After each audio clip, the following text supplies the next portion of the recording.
You're ready whenever. Go. We're Yeah. Okay.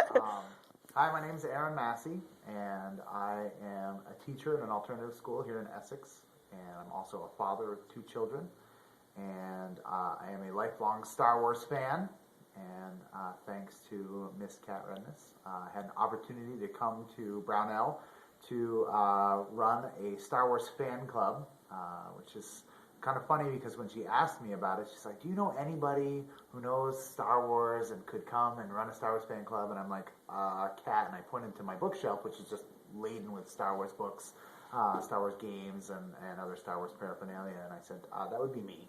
So she brought me in, and so I'm the sort of resident Star Wars expert here at the Brownell Memorial Library, and it's been a great opportunity to be here, to meet tons and tons of kids of all ages.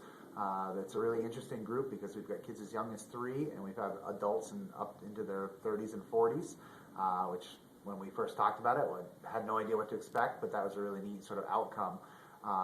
And since then, we sort of talked about sort of where can we go with this, because I think the group of kids that are coming are really diverse, and they have very diverse interests. Some are really into like Star Wars Legos, other ones are into movies or games, and so we've been talking about ways that we could sort of expand from the sort of base fan club to other opportunities. So we could have a movie club, we could have a book club, we could have a Lego club, we could do Star Wars role playing.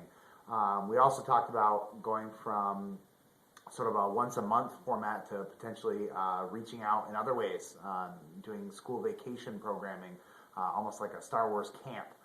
So kids could sign up and come in and do a variety of different Star Wars related activities. One of the things I think is really great about this connection that Kat sort of opened up for me and my ability to be here at the library is that I love Star Wars. It's something that I've loved since I was a kid. I know a ton about it, but I don't really get a lot of opportunities to like do much with it. When I was younger, I used to be able to hang out with my buddies and sort of talk Star Wars, but as I've gotten older, had kids of my own, time has become a challenging thing for me. So to be able to come and be with a group of people who really love something that I love, and to be able to sort of express my feelings and have them express it, it's just a really, really great connection for me now that I'm in a different place in my life.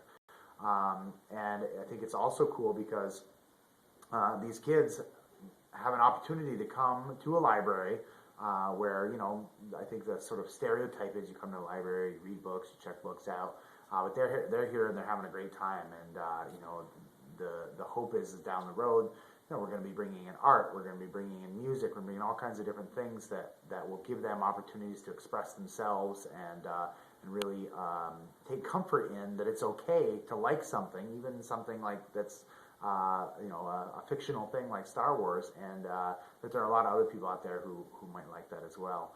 And I think other than that, Kat asked me to sort of talk about new forms of programming that people maybe hadn't thought about before, and I think that Star Wars is a great example. That there are so many people in the world that have so many gifts to offer, and libraries are a great place for those gifts to sort of come together and for people to come together. And I know people have done book clubs, and they've done storytelling and things like that, and sometimes that can be sort of the mainstream of programming for public libraries, but I think something like the Star Wars Fan Club really opens the door to thinking outside the box. Kat was saying, she found a tattoo artist who was going to come in and do some stuff, and other people who have interests that are maybe outside of what you would normally think about. And I think that is a great way to draw more people into the libraries. I think libraries are one of those public resources that people sort of forget about until they need one.